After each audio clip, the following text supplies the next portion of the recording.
Right. Assalamualaikum and good afternoon. So for today, I have the intention to cover two topics. Okay, two topics, which is the first one will be the time value of money, and the second one is about bond valuation. Okay, so because we have quite a lot more topics to go, so that's my intention for today, lah. Right. So first of all, let me share with you the slide for time value of money.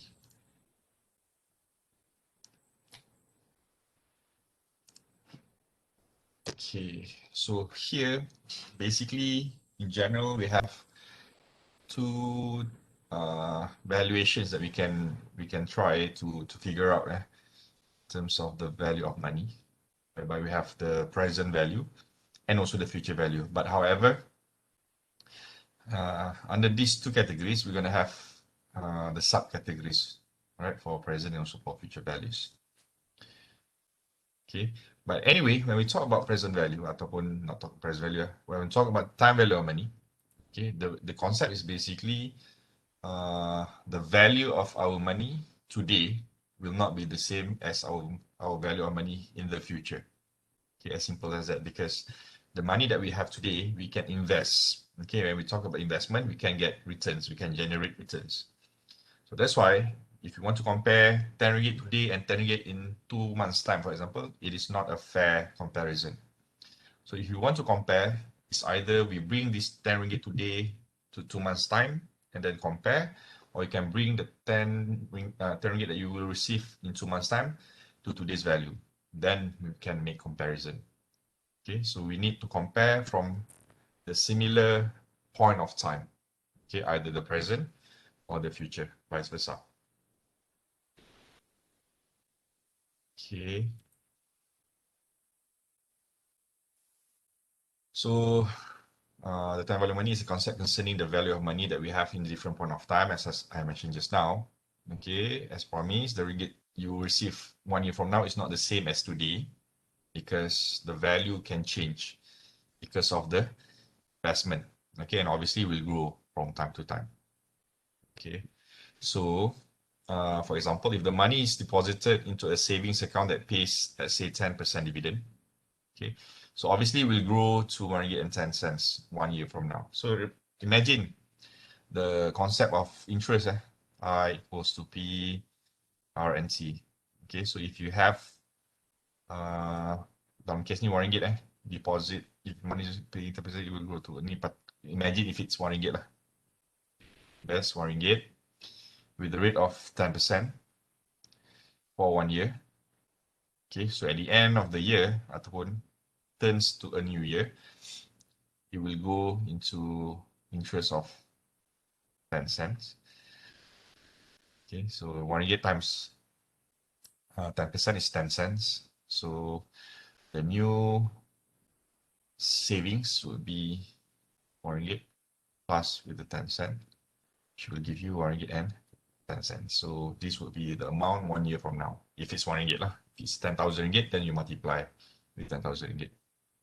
Okay, similarly, if you deposit these amounts, after 1 year, you will have 1 ringgit in the future.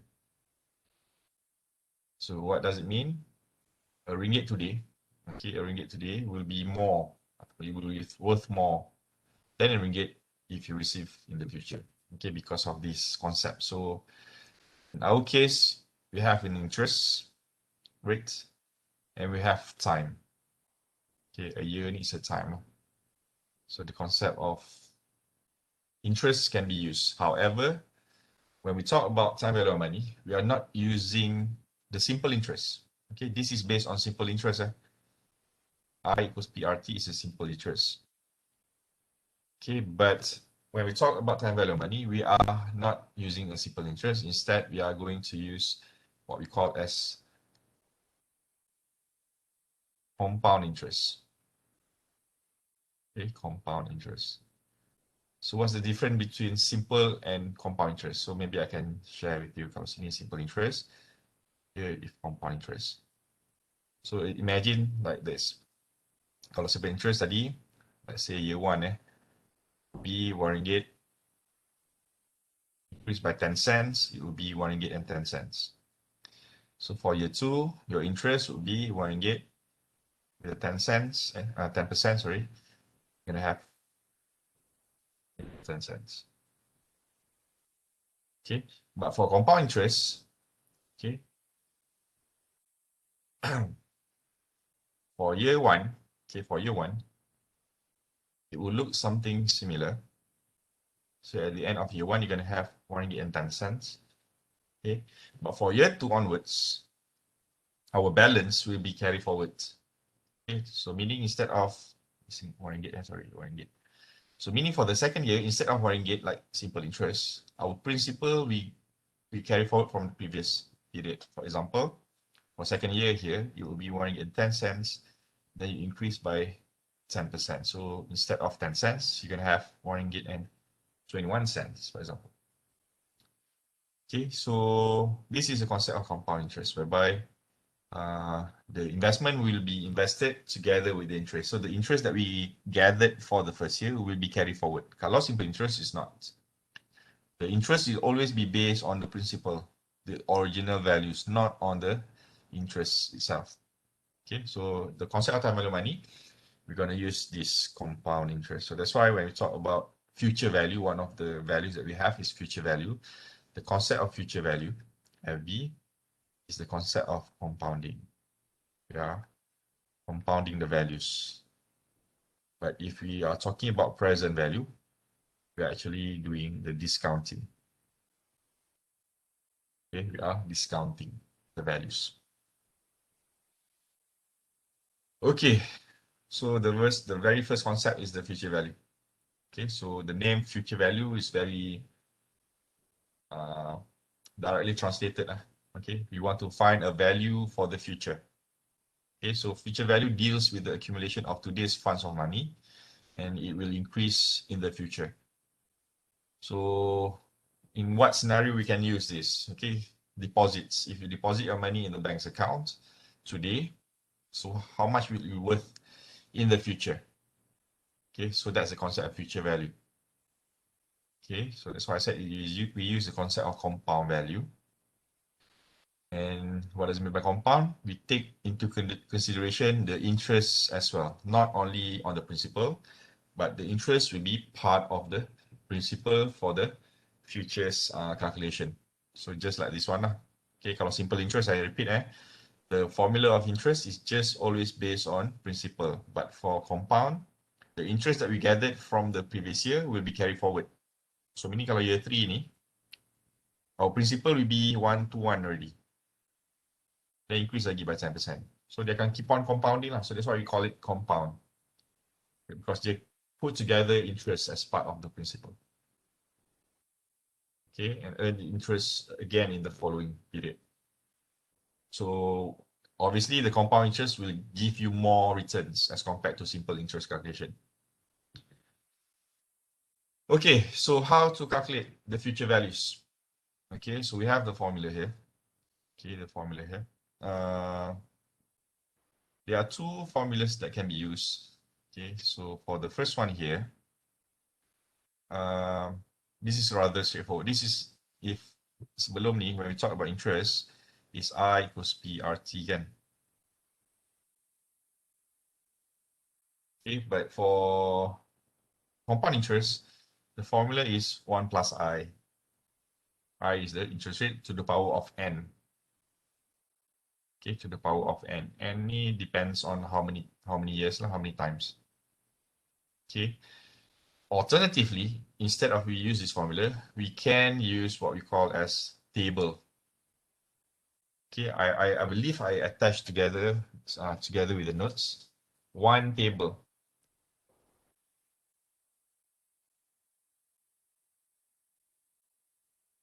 Okay, table looks something like this. Okay, so it's called present value and future value tables.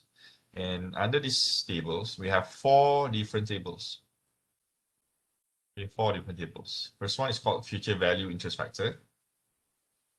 Okay, or in short, we call them as FVIF, future value interest factor. And the information that we have here Name pun interest factor kan. So all of these are interest factors, and it depends on two variables. The first one is the interest. Okay, the horizontal one here is the interest, and then the vertical is the period. So if you match between the interest rate and the period, you're gonna identify what we call as the interest factors. For example, if our interest is 10% for 5 years, like this. So when we cross reference the two, 10% and 5 years, you're gonna have what we call as interest factor. So this interest factor, for example, will be used. Okay, 1.6105, for example, will be used for our calculations. Okay, so don't worry about the calculation, later I will show you, but that's how we read the table. Okay, this is the first one, future value interest factor. The second one, we have future value interest factor, annuity. Okay, there's a word annuity here. Okay, this one, annuity. Okay, and it's called FVIFA. So tadi FVIF, now we have FVIFA. Okay, annuity. Okay, the same approach. We have interest horizontally, and vertically we have the period. Right. The third one, we have present value interest factor, or PVIF. Okay, PVIF. And the last one is present value interest factor, annuity, or PVIFA. Okay, so the method of using the table is the same for all three. Okay, all four. We're going to use the same approach. So in order to read the interest factor, we need two information, the interest and also the period. So the first values that we can calculate, again, is the future values. Okay, the future value, in short, we put it as FV. Okay, so I revised a bit this information, all right? So maybe for easier reference in the future. So in order to find the future value, FV, okay, what I need is the principal or the amounts. I'm going to put the amount here. Okay, and then we have a bracket. Okay, and this bracket is the table's reference. Okay, it refers to table future value interest factor. K is the interest rate.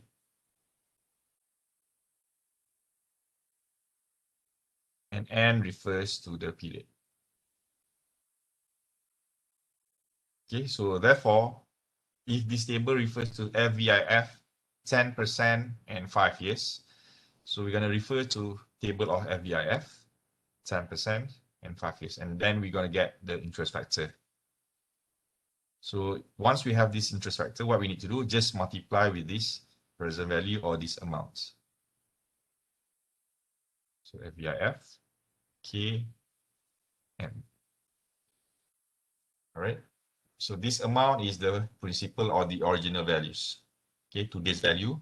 So what we want to find what would be the future value based on the certain interest rate with a certain time period. Okay, so this is a formula. Basically, it's the same, right?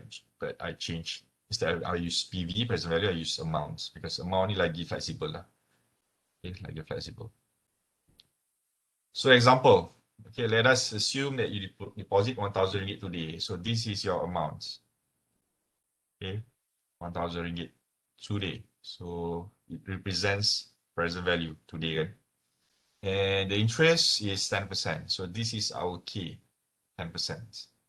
So what would be the amount of money that you have at the end of year 3? So this is our N, year 3. So we only need 3 informations, the amount, the K, and the N. And the question asks us to find the values at the end of year 3. So meaning, technically, they ask us to find the future value. Because this is the present value today, 1,000 ringgit. So to find the value in 3 years' time, using the future value formula like this, so I will translate the information into the formula. So the amount is 1,000 ringgit. Okay, FVIF. Okay, since we try to find future value, obviously we refer to future value interest factor. The K is 10%. and the end is 3 years. Okay, so the one in the bracket, you don't have to worry, meaning you don't have to calculate. What we need to do is basically to refer to the correct table. So which table? FVIF. So bear with me. You go back to the tables here and go to FVIF like this. Okay, FVIF, future value interest factor. And the question asks us to find the value for 10% and 3 years. So 10% in 3 years is 1.3310. Okay, 1.3310. So what you need to do, copy this amount, 1.3310 to here.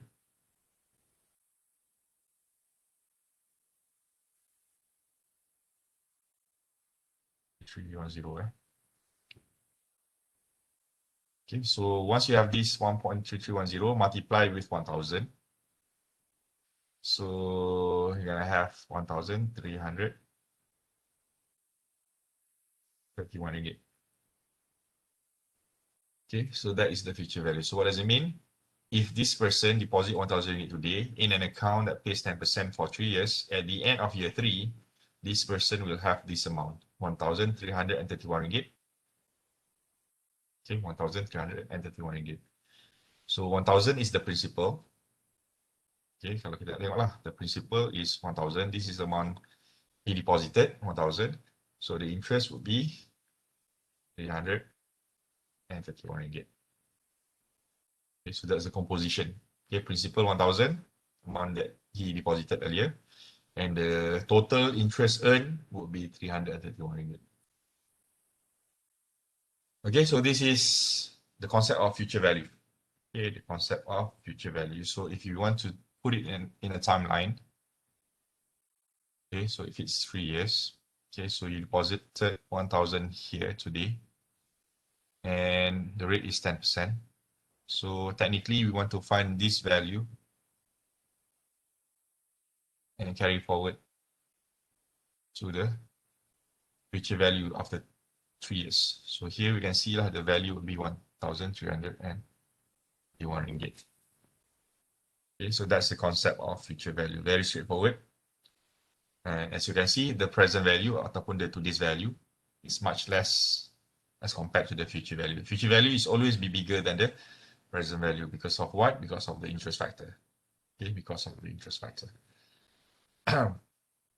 So that's number one, the concept of future value. Okay. So imagine I wrote earlier when we compound earlier, if you remember I letak ni tadi.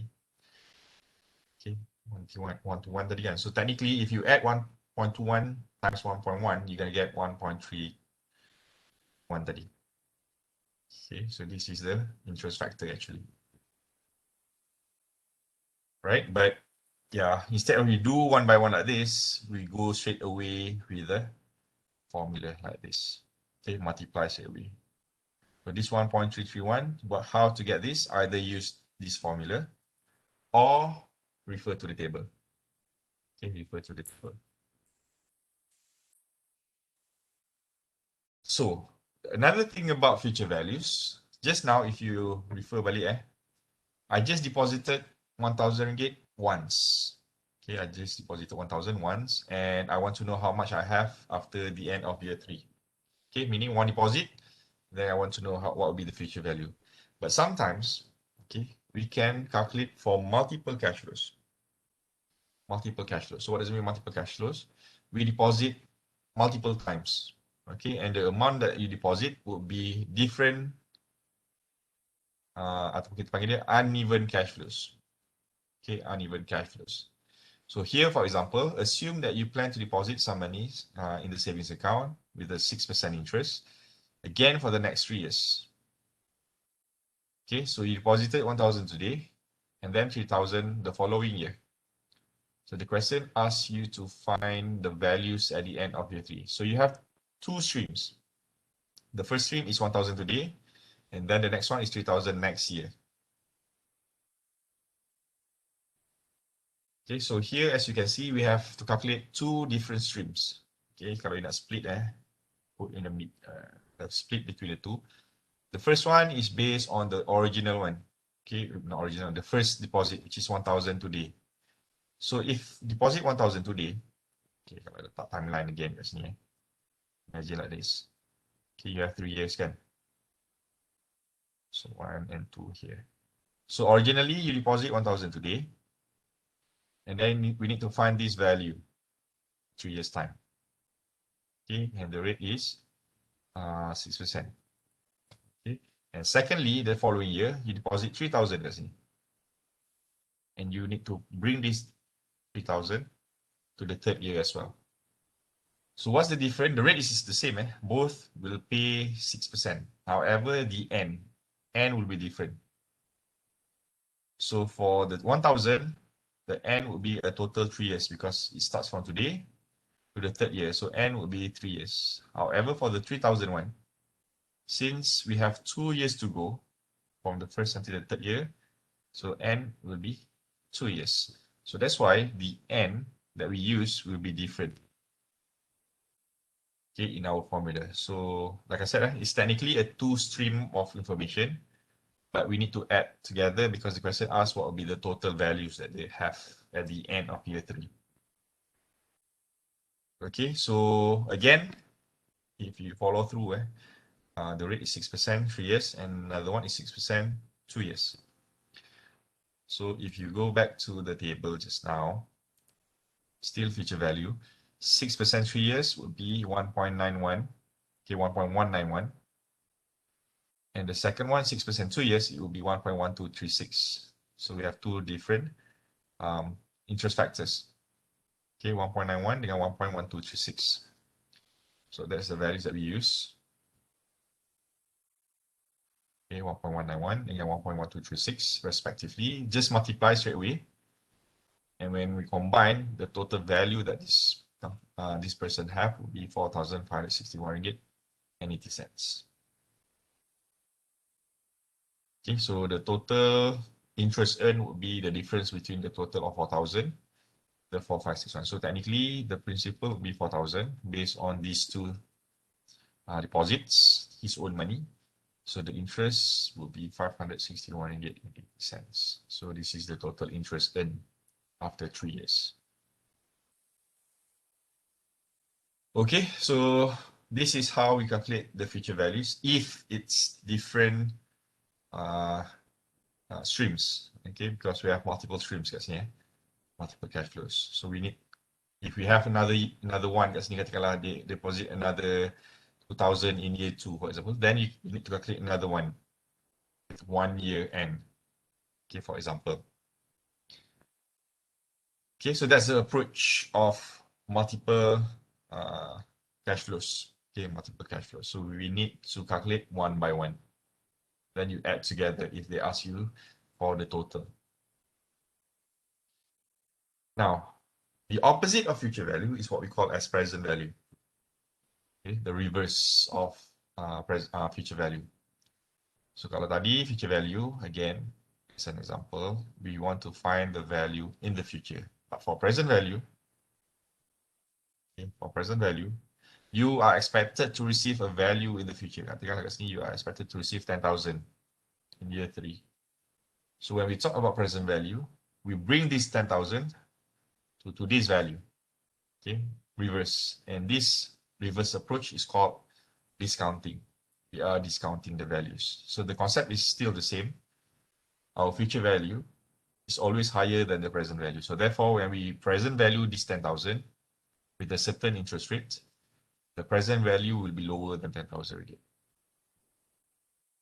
Okay, so the formula for PV, again, we're going to use this formula. Okay, so alternatively, I can write like this. The present value is equals to, I'm going to use still amounts with the PVIF, K, and N. Right, so spot the similarity. So if we use FV, we use FVIF. Kalau PV, must be PVIF. Okay, it must be PVIF. So amount here refers to the amount you are expected to receive in the future. Okay, because when we do present value, the amount usually is based on expected. because this is something that we're going to receive in the future.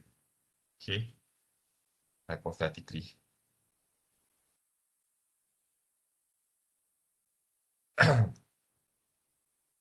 So here they ask, what is the present value of 1,191 ringgit? Okay, for in today's value, if the interest rate is 6%. So again, the end is 3 years. The end is 3 years. So therefore, if we use the present value formula, be the amount of 1191.02, the PVIF, the K is 6%, and the N is 3 years. Okay, so again, we have to refer to the table, but now it's PVIF, 6% and 3. So make sure you don't use the same table because this is future value, future value or FVIF. Instead, you're going to use present value, interest factor or PPIF. The same rate, 6% and 3 years. So 6% and 3 years would be 0.8396. Okay, 0.8396. And we're going to copy that.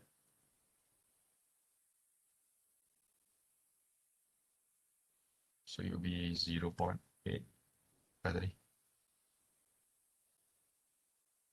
8396. Okay, so it's 1191.02. Zero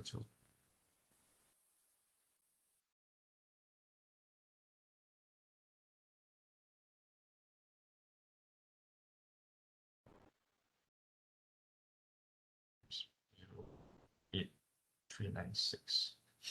So you have here 999.98, which is close to 1,000 ringgit, close to 1,000 ringgit.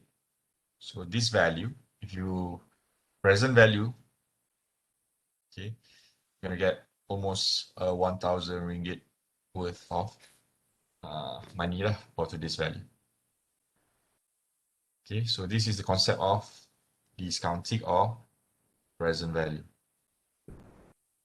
Okay, this one. Okay.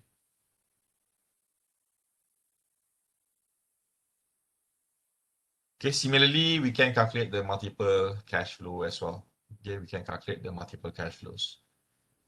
So again, when we talk about multiple cash flows for a simple present values, usually the streams will be different. Okay, meaning the cash flows will be uneven. But what if, okay, what if we talk about either present ataupun future value, whereby the payment will be the same? Okay, is it possible? Yes, it is possible if it's the stream will be equivalent every time. So if it's equivalent every time, okay, so we have another concept. Okay, kita panggil konsep tu annuities. Okay, annuities. So annuities involve cash flows, right? And when we talk about annuities, the cash flows must be the same amount. Okay, must be the same amount. And they akan compound in a consistent manner. Which is they occur over a specified period and it must occur consistently. Maknanya consistent kat sini, if it's annually, it means that once every year ataupun monthly, once every month. Okay, dia tak boleh this month and then next month tak ada, the second month tak ada and then tiba-tiba the same value again. And then the following month dia ada repeated lagi. Okay, kalau dia tak compound in a consistent manner, it is not annuity pun. Okay. So if it fits both description, maksudnya it's same amount and then they compound consistently, we call them annuities. Okay, and it is common in many financial transactions such as payments for hire purchase, mortgages, insurance, lease if you have loans. Okay, so that's examples of annuities. Example here, you pay ataupun you purchase a car.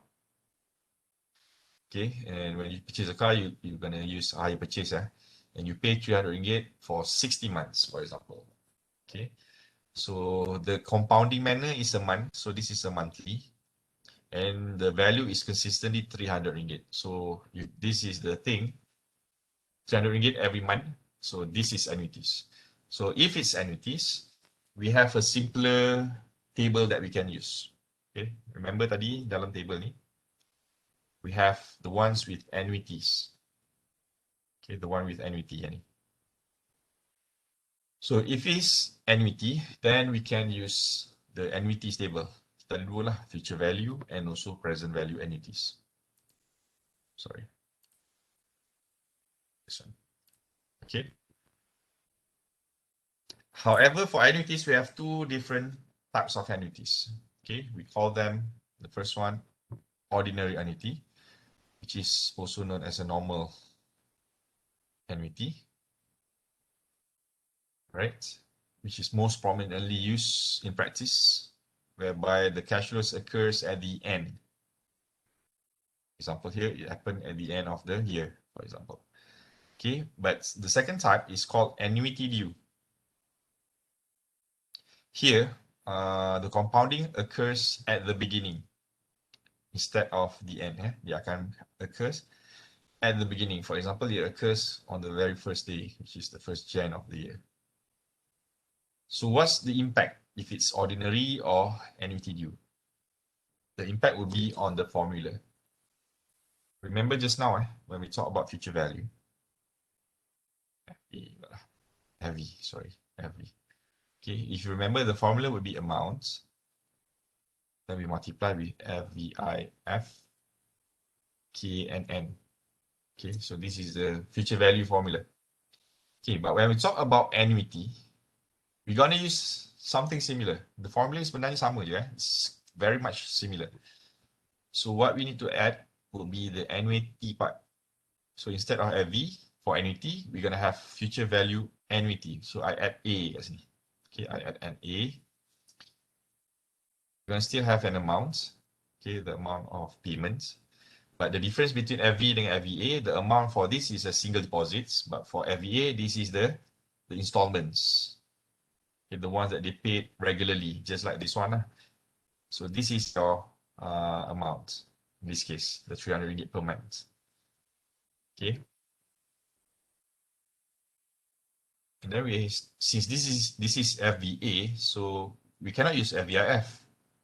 Okay, or else it will be the same as FV, which value. So instead, we're gonna add an A also here, FVIFA. But the K and N remain the same. Okay, so very much similar actually, the formula.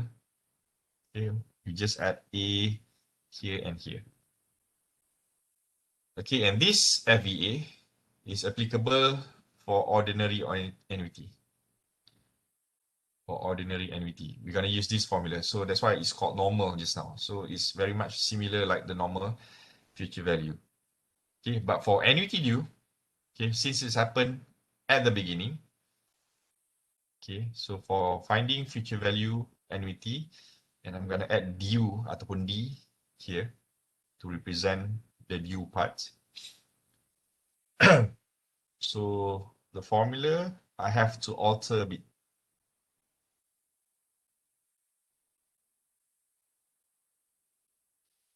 Okay, so this is the original FVA. Okay, this is original FVA, future value annuity, but for annuity due, I'm going to add 1 plus K at the back. Okay, 1 plus K. So what does it mean 1 plus K? We have the K here, the rate of interest. So we add with that, with 1, multiply the interest factor, then you multiply with the amount. So what will be the impact if we have the same amount of principal with the same amount of K and also N, but one is ordinary due, ordinary annuity, and another one is annuity due. You're going to find, if you complete the formulas here, the FVAD will give you more values because we have this one more multiplication, 1 plus K. So the question that always be asked would be how to differentiate, okay, between ordinary and also annuity due. Okay, for ordinary annuity, usually they will never mention about the end period here. Okay, they will explain normally without any indication. But for annuity due, okay, they use this word. It will happen at the beginning. So try to find the word beginning, or the deposit occurs today, for example, to show it happened at the beginning. Okay, you can use immediately, maybe the word immediately, today, right? Now, for example. So all of those represents that the annuity transaction happened immediately, now, beginning, all right? And therefore, you're going to use this 1 plus K at the end. Okay, so as I said, when we talk about annuity, the value must be consistent every time. So for example, like this ordinary annuity, assume that Lily is offered payments of 500 ringgit per year for 3 years. Okay, this is the amount, and this is the N, and the interest is 7%. So this is the K. So FVA is 500 ringgit, the amount, times FVIF. Sorry, sepatutnya FVIFA. Okay, so saling sepatutnya FVIFA. Mistakes, I see. Or this is based on an individual. So we don't use this one, we use this one. Okay, just bear with me. This is not A anyway. This is betul lah. Cuma ni memang betul F, right? Instead of we do one by one like this, we go straight away with the FVIFA. Okay, so if we look at FVIFA, 7% and 3 years based on this. Okay, FVIFA is stable, 7%, 3 years. Okay, it's gonna be 3.2149. Okay, 3.2149. If we have 3.2149, multiply with 500, so you're gonna get this one, 607.45.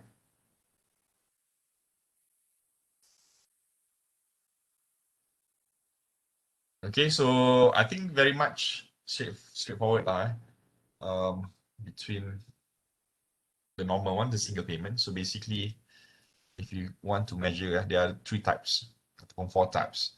The first one is single payment. Single payment. Second one is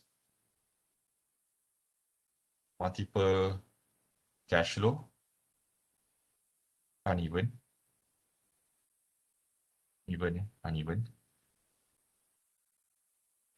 Third one, we have annuity, which is ordinary. And the fourth one, we have annuity also, but due, annuity due. So for single payment, it's either FV or PV. Okay, so multiple cash flows, again, FV and PV, but we have different cash streams. Okay, annuity ordinary, we're going to use FVA or PVA, present value annuity. But for due, we're going to use FVAD or PVAD. Okay. One more thing, I think. Okay, so all of this that we discussed earlier, especially for the annuity, whereby the compounding, we assume compounding is normally, which is once a year. Once a year, compounding ataupun once for every 12 months. Okay. Sampai dengan annuity due lah, cuma dia ada tambah 1 plus K at the end. But what happened if the compounding happened any other than annually? For example, we have semi-annually. You're going to have quarterly, even monthly, or even daily, right? So what will happen to the compounding? Okay, we need to make adjustments. Any other than annually, we're going to make adjustments to our K and to our N. Okay, we're going to make adjustment to our K and N. What kind of adjustments?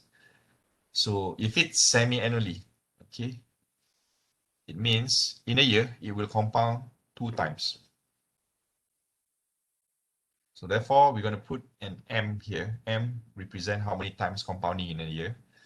So for semi-annual, the M equals to 2 because it compounds 2 times. Kalau quarterly, the M will be 4 times because they will compound 4 times in a year. If monthly, the compounding will be 12 times in a year. So this M that we have, sebab kalau annually tadi, so I said if it's annually, we don't have any adjustment because M equals to 1. So when it's 1, we don't have to adjust anything. Okay, but any other than annually, we're going to have to adjust because we have there's different M here. So what's the impact of M? The M will affect both K and also N. Okay, they will affect K and N. What kind of impact? We need to divide the K with the M. So for example here, if the K is 10% annually, so the table tadi kita guna, on the top tadi, we refer to K of 10%. 10%. Okay, but what if the K is 10% but quarterly? Okay, ataupun semi-annually, katakan. If semi-annually, it will be 10% divided by 2 because M is 2, kan? So it will be 5%. So instead of 10%, so meaning if you go to the table, instead of 10%, you're going to shift your table from 10 to 5%. Okay, so you're not referring to 10, but instead refer to 5%. So that's one thing, which is based on the K. But on top of that, okay, it will affect the N as well. Okay, and the N we multiply with M.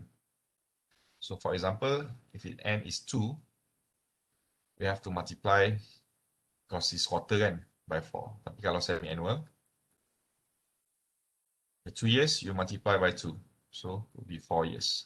It's not 4 years, it means 4 times. Okay. So what's the impact? Let's say kita tengok 10% 2 years. Okay, 10% 2 years. Annually versus semi-annually. What's the implication? So the easiest would be if we go to future value interest factor, macam ni, the original one. We have the 10% versus 2 years. So initially it would be 1.21. Okay, 10%, 2 years compounding annually. So our interest factor would be 1.21. So kalau kita deposit 10,000, we're gonna have 12,100 ringgit after 2 years compounding annually. But what happened kalau the compound semi-annually? So we adjust the 10% into half, which is 10% divided by 2, which is 5%. And the 2, we times 2, which is 4. So 5, 4, it will be 1.2155. So there's a slight jump there. The 0.55 at the end. Okay, so what does it mean? Okay, the more you compound, the higher the interest factor. Okay, the higher the interest factor. So meaning if you deposit in an account that paid annually, you're going to get 12,100 ringgit. But if you deposit in an account that with the same interest rate, with the same time, but compound semi-annually, you're going to have 12,155 ringgit. So you have 55 ringgit extra in this case with that values, for example. Okay, so that's the amendment or adjustment that you need to make when we talk about compounding period. Anything than annually. Okay, so kalau anything than annually, you need to make that adjustment. Okay, or else your values will be wrong.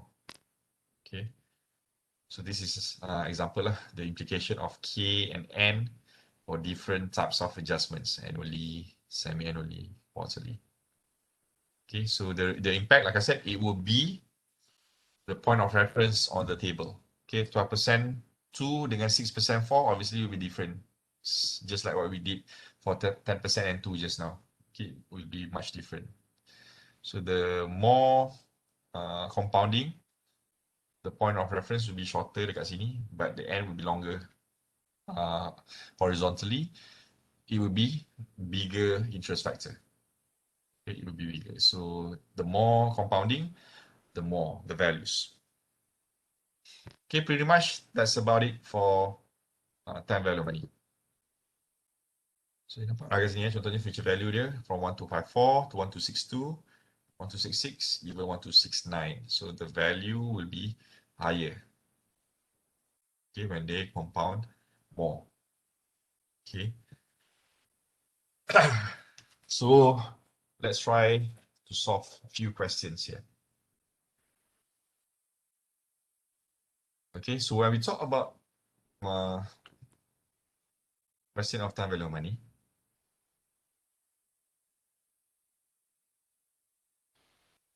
usually they're gonna use ataupun they will give you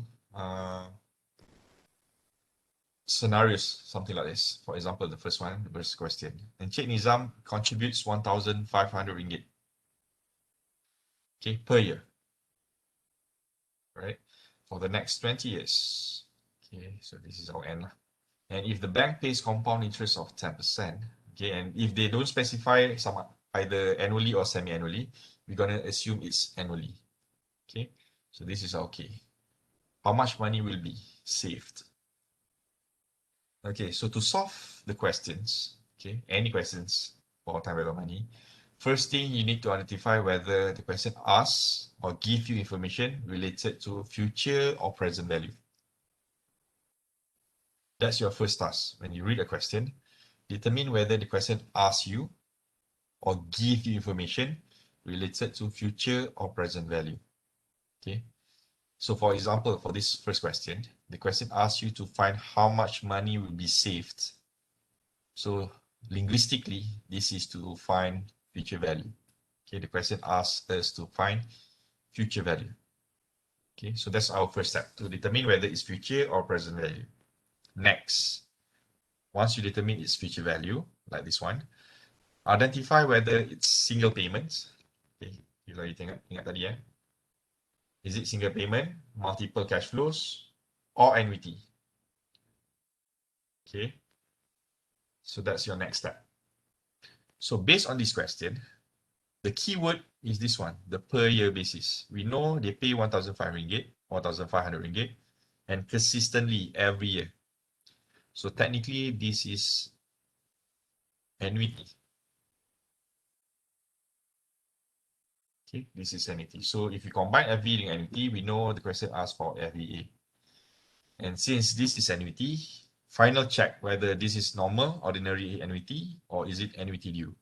So to determine whether it's ordinary ataupun annuity due, look for the keywords. As I said, the words beginning, immediately, now, for example. So for this question number one, there's no such keywords.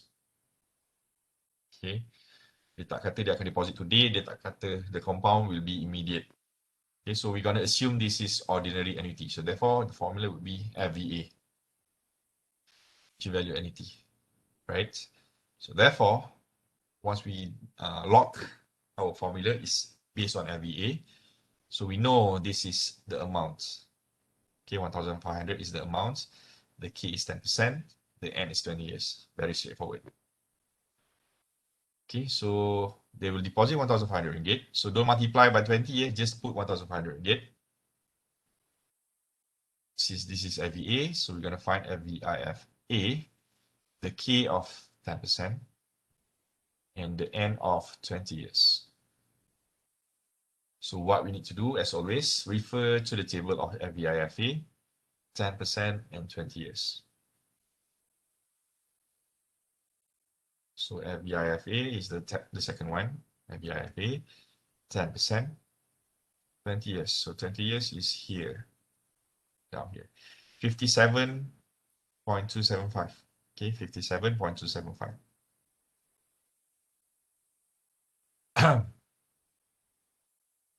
7.27, sorry, 275. This is the one in the bracket, so 1,500.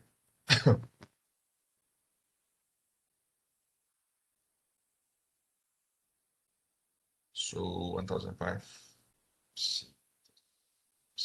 57.275. So we're gonna have ataupun this Encik Nizam at the end of 20 years, this person will have 85,912 ringgit and 50 cents. Okay, so that's how we solve it. A recap, the simple steps. Number one, determine whether the question asks us to find, or sometimes they may provide you information related to future value or present value. That's our first step. Second, determine whether it's single payment, multiple cash flows, or annuity. Okay, in this case, the deposit only 1,005, but it happens every year, which indicates annuity. Right? So therefore, we know this is future value, annuity, and there's no indications of annuity due. So therefore, we're going to use the normal ataupun ordinary annuity. So the formula is straightforward. Substitute the key and n, find the interest factor from the table, multiply with 1,005, then we get the final values of 85,912.50. Okay, but not every questions, okay, not every question they will ask you to find the future values or present values. The question can ask you to find the amount, they can ask you to find the K, they can ask you to find the N as well. Okay, dengan syarat they will provide only one missing information, but the rest they will provide you with the information. So for example, for this question number 2, okay, the question asks you to find the interest rate. So the interest rate is the K. The question asks for K. So if they ask you for K, the one in the bracket, yeah, we know the N will be given. So this is the N. The amount will be given. And the values outside here will be given as well. Right, so that's why we have 4 information here. Right, so the missing is K. Sorry, 3 information given, 1 missing, which is the interest rate. So if that's the case, same thing. Okay, the approach to answer the question will be the same. First, identify whether the question provide you with future or present value. Okay, so for this case, the question said you borrowed 193,456.80. Okay, so we know these values will be something outside here. It can be present value, or it can be future value. But which one? Present or future?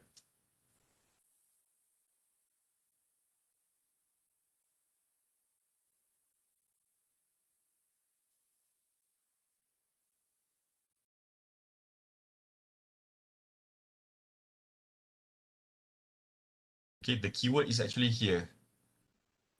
Amount borrowed. Okay, so this person borrowed, ataupun kata ni you borrowed 193,000. So this is amount borrowed. So technically, this is your present value, because the amount that you need to pay is obviously more. You need to pay more, and when you borrow money from the bank, a certain amount, that's your principal. And when you want to pay, you need to pay more because there's an interest, kan? So similarly lah. So this is a present value. Okay, so first rule ataupun first step, identify present ataupun future. Either they ask you to find, like question number 1, how much, or amount they provide in the question, like question number 2. So this is present value. So we know it's a present value question. Next, identify, is it single payment, multiple cash flow, or annuity. So again, look for keywords. For this example, number 2, they use the word installment, and they use per year as well. So again, this indicates annuity, and the annuity amount is 24,000. So this is your amount. Okay, so technically we need to use PVA question. But the thing is, the PVA amount is given already. So this 193,456.80 is given.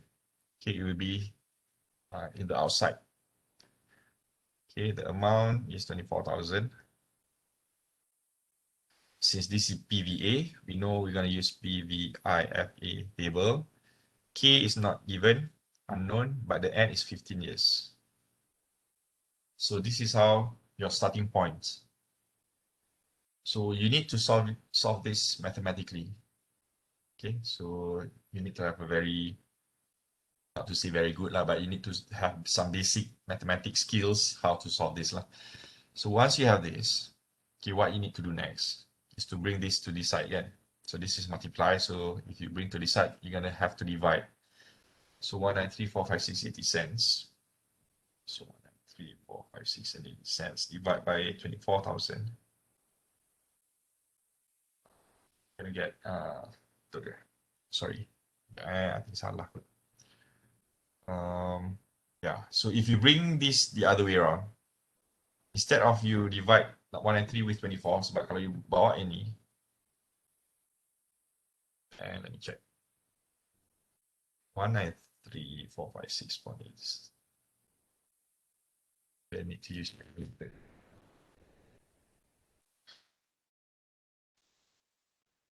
What's my favorite?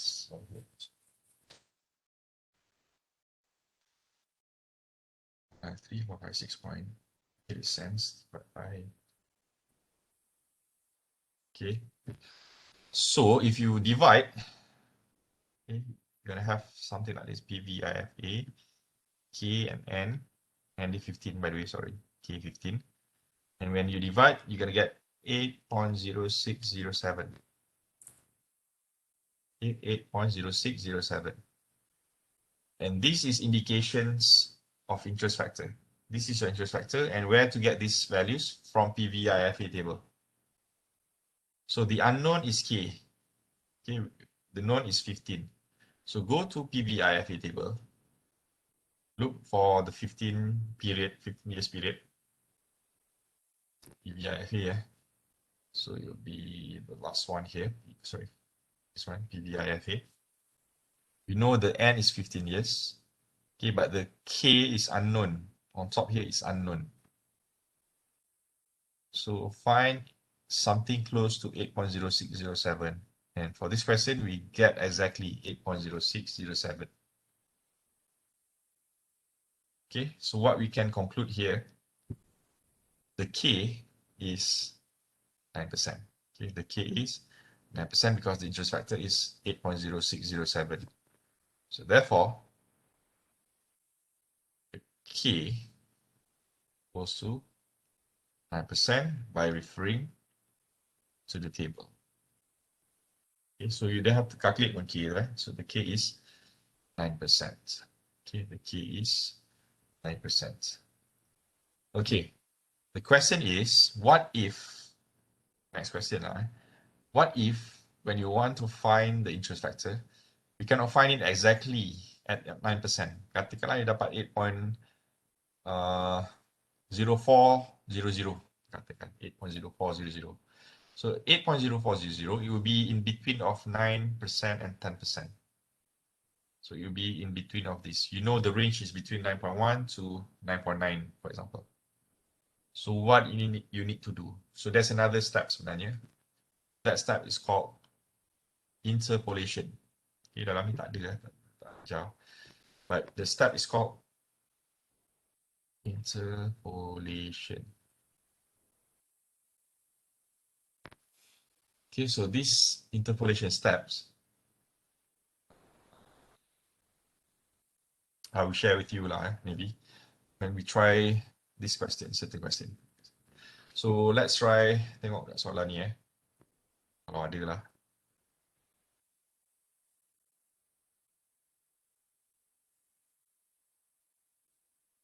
Okay, let me see.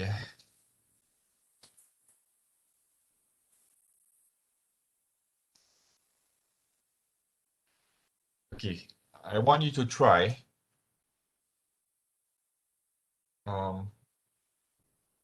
question 1 here. Try question 1 dulu.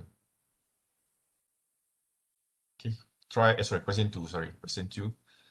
Arik wishes to have 1 million ringgit for his retirement in 25 years' time with interest rate of 8%. Okay, but the difference between save at the end dengan save at the beginning.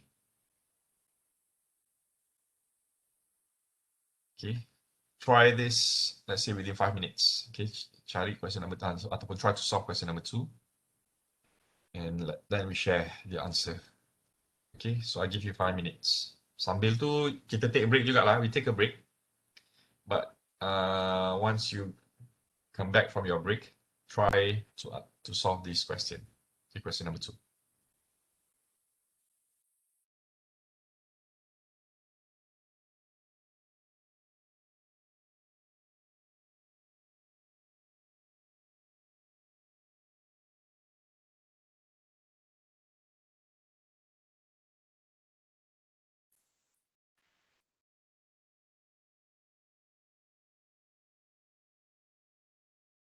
Right. So if we go back to this question number 2, so the question said, Arik wishes to have 1 million ringgit for his retirement in 25 years' time with an interest rate of 8% annually.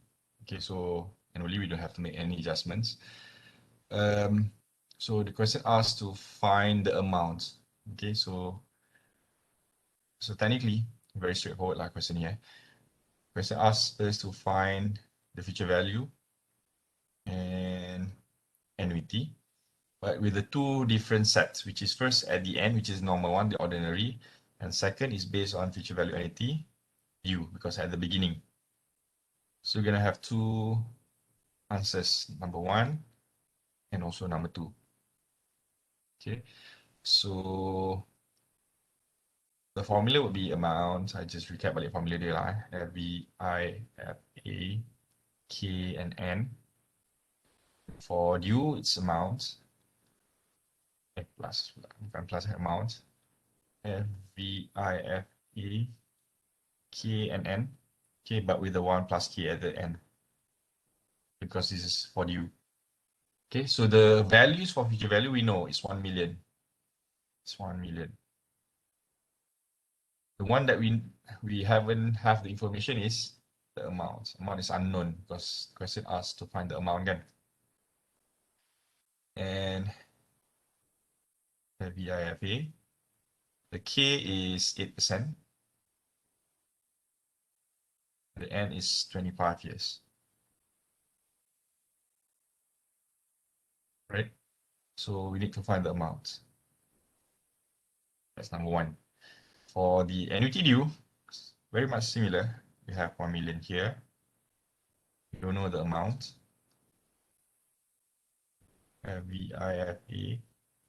K is 8%, similarly, and 25 years. But we need to multiply with 1 plus K. So the K is 8%, so 1 plus 1 is 1.08. So both gonna refer to FVIFA with 8% and 25 years. So FVIFA,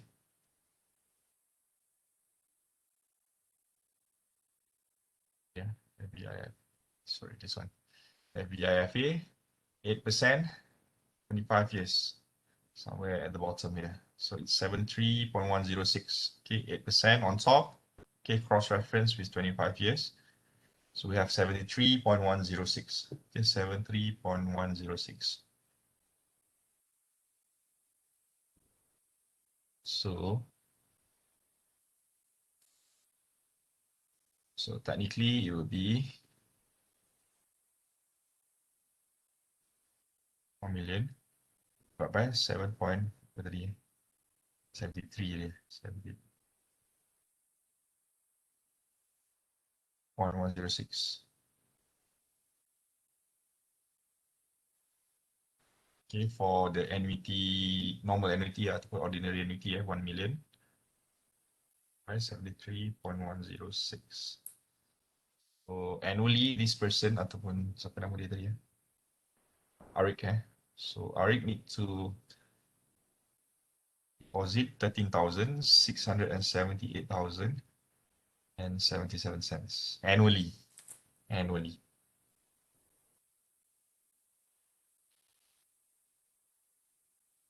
Okay, so that's our first amount based on the end, the goal. So in order to get 1 million for 25 years, every year Arik needs to keep 13,678 ringgit and 77 cents. So for this, okay, for the due, it will be amount. So we know the rate is 73.106. Okay, but we have 1 plus K at the end. So we need to multiply this first. So the amount would be 1 million divided by 73.106 times 1.08. Then we get the amount.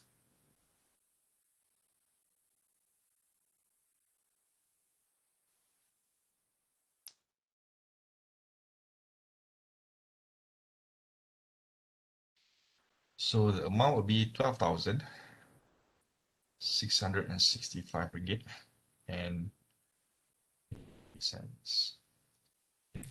So obviously, as I said, if we compound earlier, so the less money that this person needs to make in order to generate the similar 1,000 ringgit. So the compounding earlier, the due will give you faster, yeah, not faster, smaller values. If time frame ni sama je 25 years.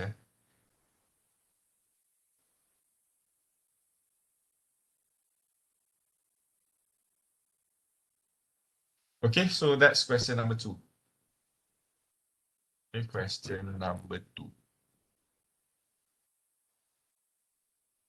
Okay, last one for time value of money. I want you to focus on question number 4. So because this is where we need to do the interpolation. Yang I cakap tadi, interpolation. Right, Mira must have 120,000 in order to buy a car. She plans to save 5,000 ringgit per year in her savings. That pays 12% interest. So this is the key, very straightforward. Compounded quarterly. Okay, so the M equals to 4. So we need to make adjustments to the K and also to the N. The question asks, how many years will it take if the first saving is made a year from today? Meaning it's not beginning. This is just a trick. Okay. Do the interpolation. Okay, so this is just a trick. So this is the N sebenarnya. So this is the amount, 5,000 per year. So we know per year, we know this is annuity already. This is annuity, and this is not annuity due, this is just a normal annuity. Okay, this is just a normal annuity. Right. So this is the must have. So when we set must have, so this is the future value. Future value. So therefore, the formula is future value, annuity, ordinary. So technically, the formula will be FVA, amounts, FVIFA, K and N. Okay, the formula. Okay, but the question asks us to find the N. Okay, meaning the rest will be given. FVA given, the amount given, the K also given. Okay, but remember, this is a quarterly compounded. So therefore, we need to adjust the K. We need to adjust the N as well. Okay, we need to make these two adjustments. So the K, we need to divide by 4, which is 3%. So therefore, I'm going to write here the FVA is 120,000. So this is the amount that she needs. The amount that they will deposit ataupun they keep every year would be 5,000 ringgit. FVIFA. So the K is 12%. Just need to divide by 4. And N nanti have to multiply by M lah. Ataupun N times 4. Okay. So technically this is 3%. 12% divided by 4 is 3%. Okay, so if I put FVIFA in this side, FVIFA 3% and N tadi. Okay, so 120,000 divided by 5.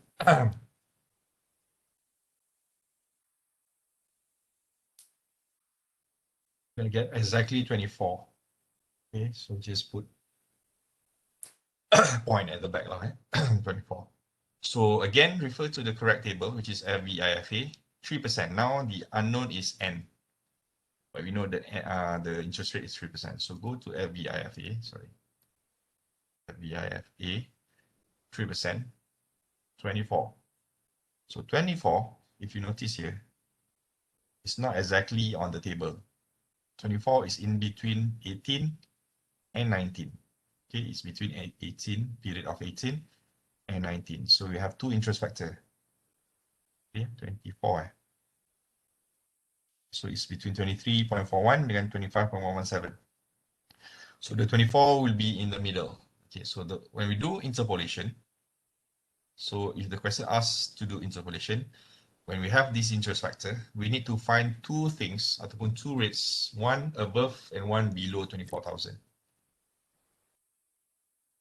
Okay, one below and one above and one below. So as I said tadi, we have two. We have 18 and 19. Betul tak? 3%, recap balik 3%, 24 will be between 18 and 19. So 18 is 23.414. 18, 23.414. We know our N is 24. Okay, and our 19 be 25.117.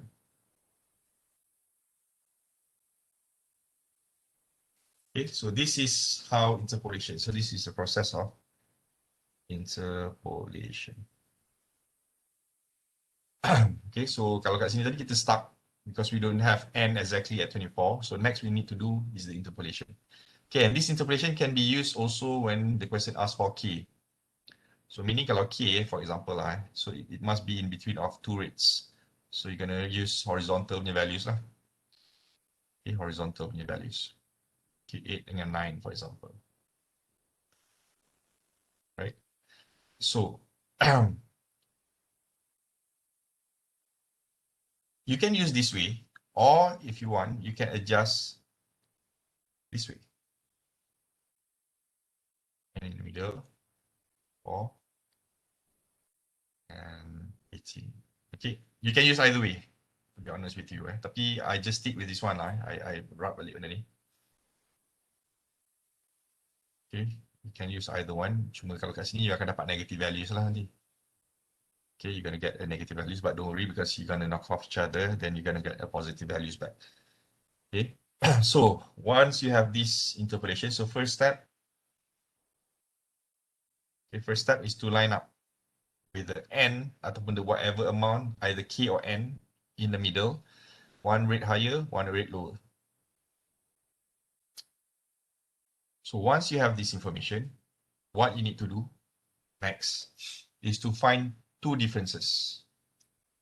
Okay, two differences. The first difference is between the top values and the middle values. Find the difference between the two values, the top and the middle values. So it's 23.414 minus 24. So here you dapat negative 0.586. Okay, this is our first value. Second value is between the top and the bottom. Bottom ini, so between the first and the last one. 23.414 divided by 25.117. Right, that minus, sorry. 3.414 minus 5.117. So you're going to get a negative 1.703. Okay, so when you do differences, okay, the first difference is always be lower than the second one. The second one must be bigger than the first one, the first difference. Okay, so now we need to have these two differences. So I recap, need to find the first difference between the top and the middle, and second, between the top and the bottom. So once you have this information, okay, we're gonna put the lower values, okay, the lower values, which is 18, okay, 18 plus, okay, a bracket, take the first value, and divide with the second value.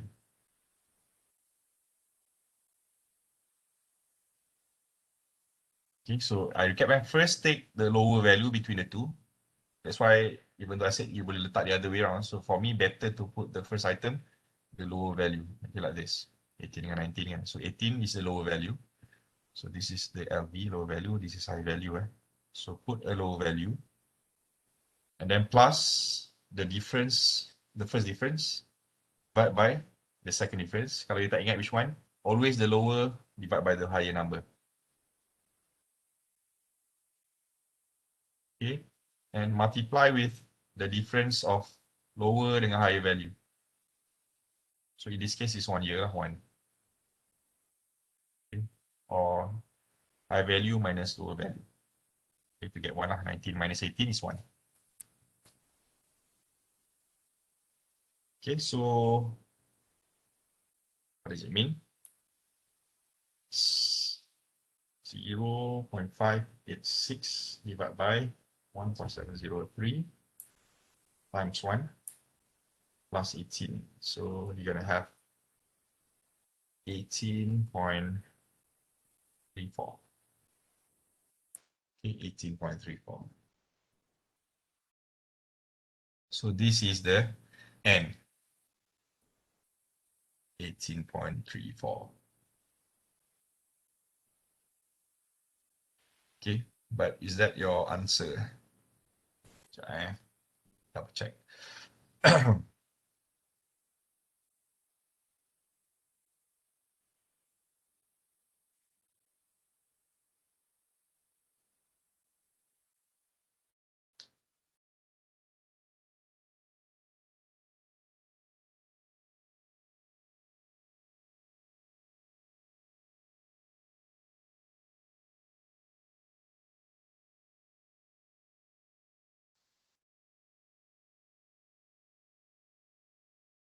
Yeah. So the answer is 18.34 lah. Okay, that would be the answer. With the rate of 8%. Sorry, 12%. Compounded quarterly. And with the targeted amount of 120,000. Okay, 120,000. So this is the interpolation process. Okay, I recap. First, if you have information which is not available directly on the table, okay, it's either N or K, like this. What we need to do is the interpolation process. So find two values, one above and one lower value, like this. And make sure the one that you want to find, either N or K, in the middle, must be in the middle. So it can be N in this question, or it can be K as well. K pun letak lower value on top, high value at the bottom. Find the difference. Okay, find the difference. The first one, top and middle. Second one is top and bottom, like this. And finally, lay down the formula. This is the formula, basically lower value plus first difference divided by the second difference and multiply with higher value minus lower value. So kalau dia K kat sini is between two rates lah. 8 and 9%, for example. So it's between of 1% at the back here. Right? So this is the interpolation process for time value of money. Okay, for time value of money. Okay, so that's the end of time value of money. Okay, topic number 5. So I recap balik. So we have single payments, future and present value. We have multiple cash flows, again, future and present value. Individually, not annuity. Next, we have two annuities, the ordinary annuity, which happen at the end, and also annuity due, which happen at the beginning. So both, again, we have future and present values. So the formula pretty much the same for all 4 categories. Okay, formula sama je. First, identify FV, PV, FVA, PVA, or with D, FVAD or PVAD. So these things that we need to find will determine which table to use. Okay, sebab semuanya formula dia will be amount multiply with the table, respective table. Okay, so the formula is very straightforward. Okay, with the K and N. That's it. Okay, ada soalan tak for this topic number 5?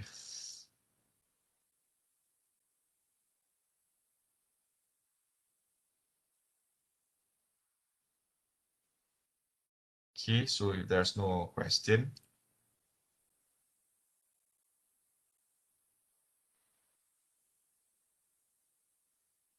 save. let's move on to topic number 6, the bond valuation. Kita dah discuss pasal bond tak before this? Saya macam dah cerita je pasal bond.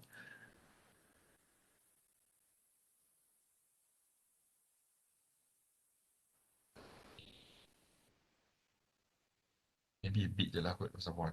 But anyway, bond. Okay, so for this bond valuation, this is more on investment purpose. Okay, for investment purpose. So we want to measure our investment, and technically, supposedly, we might have to use the time value of money concept. Okay, but we simplify it. Okay, except for the valuation of bond, the VB. We're going to use the time value of money table as well. But anyway, what is bond? Okay, so by definition, bond is a long-term instrument. Okay, long-term instrument, which is fixed income by nature. And the issuer, we have two parties. Kita ada issuer dengan investor, the bondholders. We have two parties, whereby the issuer promise to pay interest. Income payment is in the form of interest for a specified period. Okay, so it can be annually, can be semi-annually as well.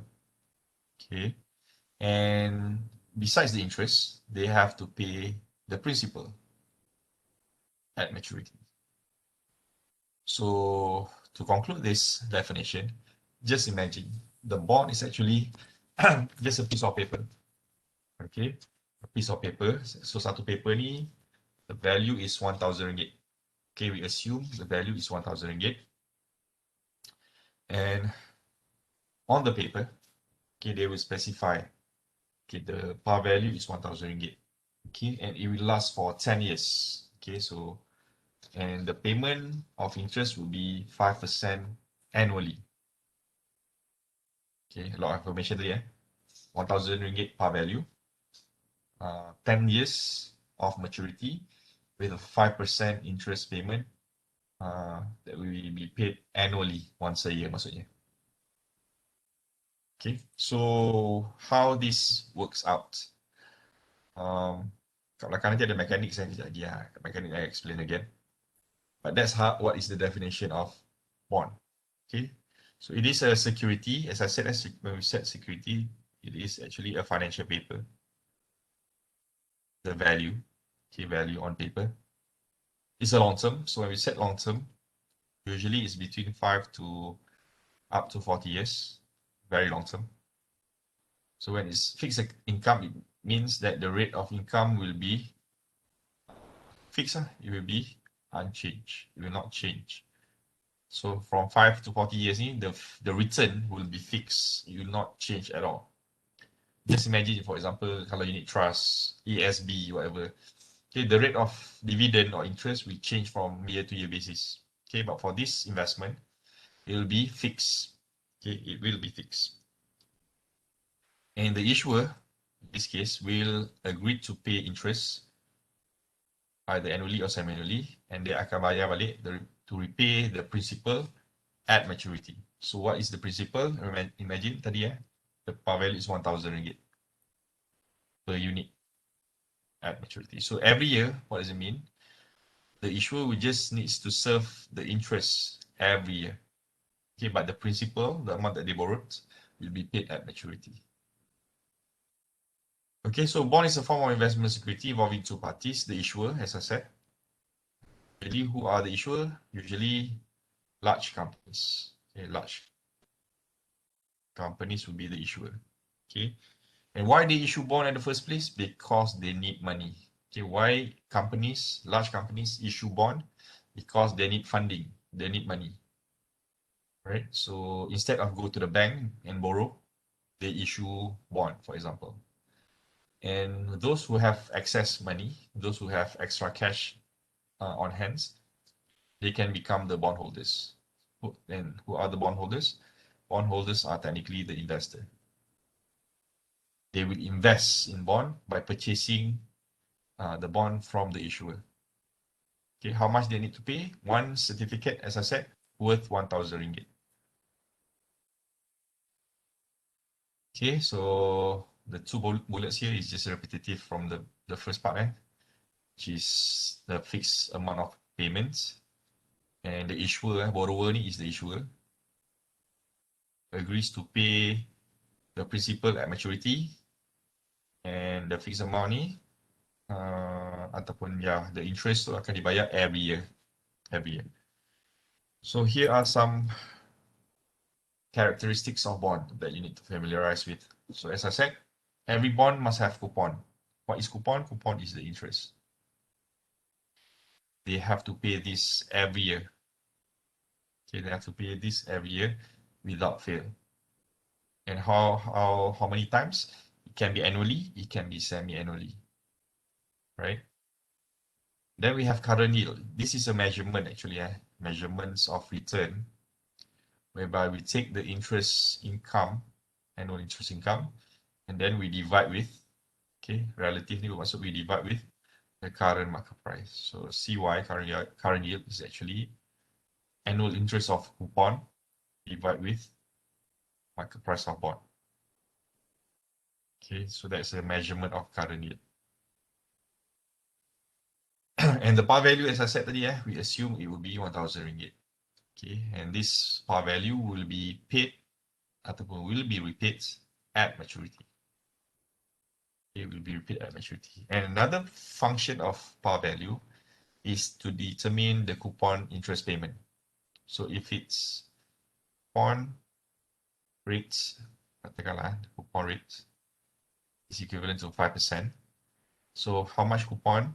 It will be 5% multiplied with par value, which is 1,000 ringgit. So therefore, the coupon would be 50 ringgit per certificate.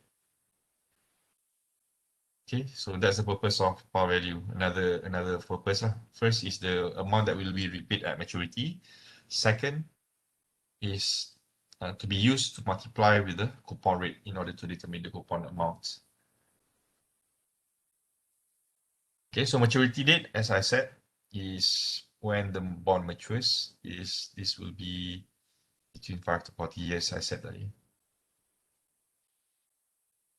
Okay, so the rest of nanti you baca. Can be annually, semi-annually. We also have a measurement of YTM. So this measurement together with CY will be repeated again later. So I recap everything so far. Right, so it all started with the issuer. Okay, remember issuer are also known as the borrower. And who are these? The large corporations. So big companies. Imagine Petronas, Bank, I don't know, Genting, Telecom, TM, for example. They need money, they need funding, they need capital. Okay, and they don't want to borrow from the bank.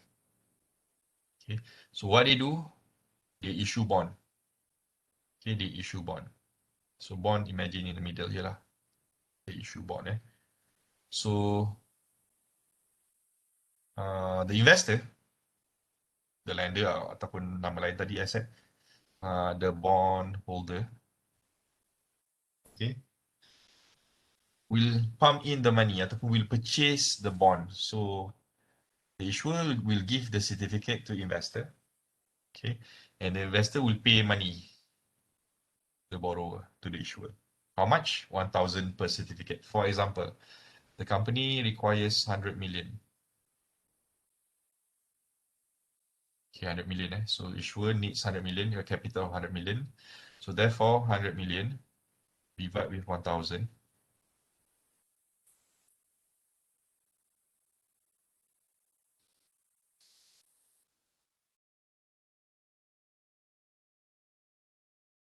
So technically, you're going to sell 100,000 units of certificates in order to get 100 million ringgit.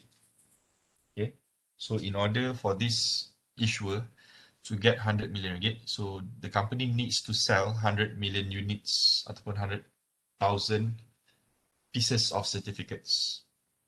Okay, so as investor, you can buy whatever amount that you want, depending on your depending on your amount of capital ataupun amount of money that you have. Okay, so meaning you can buy more than one, obviously. Okay, so one piece equivalent to 1,000 ringgit, and there will be 100,000 pieces available. Okay, so let's say the issue managed to sell all, so they jual all 100,000. So in return, they will get 100 million. So investor, imagine 100,000 they all sold out. So issuer will get 100 million worth of funds. Okay, so issuer akan bagi certificates, and the certificate comes with a promise. Okay, they will pay interest every year, and then they will pay back the capital ataupun the par value at maturity. So in terms of interest, okay, simple interest je, ataupun coupon tadi, coupon the value is 500, the value is 100 million. Let's say the rate is 10%, katakanlah 10%. So technically 10 million ringgit is the worth of coupon. So every year, issuer needs to pay 10 million to the investor. Okay, proportionately dengan berapa pieces yang dia ada lah. Okay, from the 100,000 units, katakanlah 100,000 units ni unique investors. So meaning everyone beli satu je. Kita ada 100,000 people katakan, and the total would be 100 million. So this 10 million will be passed back to the investor every year. 10 million. So this is the interest ataupun the coupon. But what about the 100 million that they borrowed initially? Okay, so this 100 million will be paid, the principal will be paid at maturity. So if it's last for 10 years, so at the 10th year tu, the issuer needs to pay back, okay, to the investor. So the coupon yang 10M ni will be paid annually, but the principal will be paid at maturity. This is annually. So that's how the bonds work. Okay, involve two parties. Technically, supposedly there has another party. We call them as panggil trustee. But we don't have to go into detail lah. Mechanics. Kalau kita nak learn the exact parties involved, there's another party which is what we call as the trustee. Okay, trustee will be the one that will observe, that will monitor the relationship between the two ni, because it's involved money. Whenever it's involved money, especially huge money like this, always there's a trustee. So trustee akan make sure that the borrower will not mismanage the fund. Sure that the borrower pay the coupon on time. Make sure the borrower pay the principal on time. Okay, so that's the purpose of trustee. Okay, trustee must be independent. They will be independent. It's not belong to borrower's company, but the purpose is to make sure the investors' interest will be protected. Right. So in terms of the price, bond price behavior, as I said tadi, the price technically would be 1,000 ringgit based on par value 1,000, but the price of bond can go above or below 1,000. Okay, so when the price goes above 1,000, we call them premium bond. Premium bond, because when the market price is go above the par value. So example, 1,200 ringgit. Okay, so this is what we call as premium bond. Okay, but at the same time, there's a possibility that the price of bond to go below 1,000 ringgit. Okay, below the par value. And if this happen, price of bond can go below as, for example, 900 ringgit. Okay, so premium and discount very straightforward. When we set premium, it means above 1,000. If it's discount, they go below 1,000 ringgit. And why this happen above or below 1,000? Because of the price behavior. Because of this, I don't want to talk about this juga lah. I don't want to complicate things. Okay, but what I can say, the price of bond can go up or below 1,000. However, at maturity, remember at maturity, the value will be back to 1,000 ringgit. Okay, will be 1,000 ringgit. So katakanlah dia issue at 1,000, then the market attract with the bond punya performance, and then menyebabkan the demand goes up. So when the demand goes up, the price of bond goes up as well. Okay, but at maturity katakan dia akan go down back to 1,000. Okay, katakanlah bond for 30 years for 20 years the peak, tapi at maturity nanti the value will go back to 1,000 ringgit. Similarly, kalau they go down below 1,000, at maturity will go back to 1,000. Okay, so that's the behavior of a bond. Okay, regardless whatever the price, dia naik and then they go down, naik balik. At maturity, it must go back to 1,000 because the issuer will pay back only the par value during maturity. They will not pay more. Sebab kalau dia dah naik 1,002, nanti dia akan bayar more than 1,000 per unit. Remember, so kalau dia tadi 100,000, kalau 1,002 times 100,000, they have to pay more than 100 million already. They have to pay 120 million. So the additional 20 million kan. So based on principle, it will not change. It will be based. It will always be 1,000 ringgit. Okay. So continue lagi with regards to the features. We call them call features. So call here refers to function ataupun features whereby it allows the issuer to repurchase. Repurchase ni basically to terminate the loan, terminate the bond contract. Okay, terminate the bond contract earlier before the maturity. So how to terminate? By repurchase, meaning they akan pay back everything before maturity. If you recall back here, I said tadi the principal will be paid at maturity. Okay, will be paid at maturity. So kalau dia 10 years, dia akan claim at 10 years lah. But if they have call feature like this, okay, call feature, it means the issuer can redeem ataupun repurchase the bond before the 10th year. Let's say tahun ke-7, on the 7th year. So during the 7th year, this issuer needs to pay back everything to the bondholder. So meaning kalau tadi example 100 million, so instead of the 10th year, the issuer will pay everything in the 7th year. But why they have this opportunity ataupun these features? Okay, remember they have to pay interest every year. But if they can pay in the 7th year, so they can save 3 years of interest. Okay, so that's why they have this call feature, right? But this call feature needs to be included in the contract at the first place lah. But as a return, okay, as a compensation, okay, compensation to the bondholder ataupun to the investor, the issuer needs to pay premium. Okay, the premium is called call premium. And this is the amount added to the bond's par value. Remember, par value 1,000 tadi kan? So they have to add some premium as a compensation to the bondholders. So katakanlah 100 ringgit. So this is call premium, 100 ringgit. So when we combine with the par value, we have what we call as call price. So call price dia equivalent to 1,100 ringgit. Contohnya lah, if this is the case. So if it's premium 100 ringgit, so we add with 1,000 par value. So 1,100 ringgit, this is what we call as a call price. Okay, so call price consists of the par value plus with the premium. Okay, the rest I don't want to talk about it lah. Okay, the types of bond nanti you can try read on your own because technically we have two types here, secured versus unsecured.